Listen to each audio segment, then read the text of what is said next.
So here's a client feedback email that's very long and detailed, so I'm just going to read you my favorite part. This is from a Miss R who I read back in 2021. So here it goes.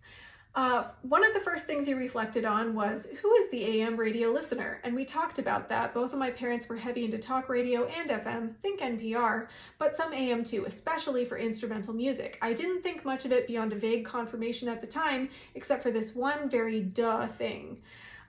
For the last year or so, my car has had an audio issue where occasionally I will turn on the car and AM radio will come on and it will not let me toggle to input for CD, aux, Sirius, or Bluetooth.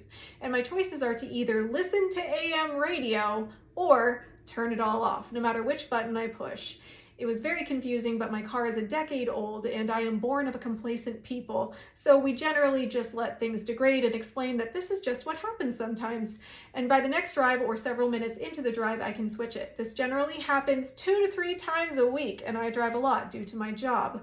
A week or so after we talked, I made the connection and was like, oh, duh, it is my mom just trolling me. I bought this car off of my parents' estate several years ago.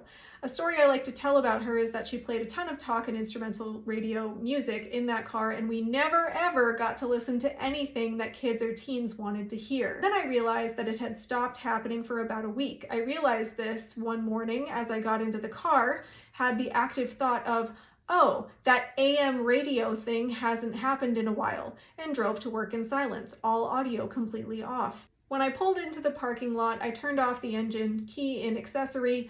I glanced at my phone, and out of nowhere, the radio turned on, blasting AM radio. Static, unintelligible talk radio, I think, all on its own. It made my colleague jump, who was on the phone in her car next to me. So there you have it. Spirits absolutely can mess with electronics. That's not news, but this is a very specific example of a spirit kind of warning a client, hey, I'm gonna do this outrageous thing to get your attention, buckle up. And of course, if you are looking for a reading of your own, feel free to check out my website, andyrayemedium.com. It's linked right in my bio. I do have availability for very late September, and October is wide open. And if you would like to learn how to do this kind of thing for yourself, I do have classes and mentorships available.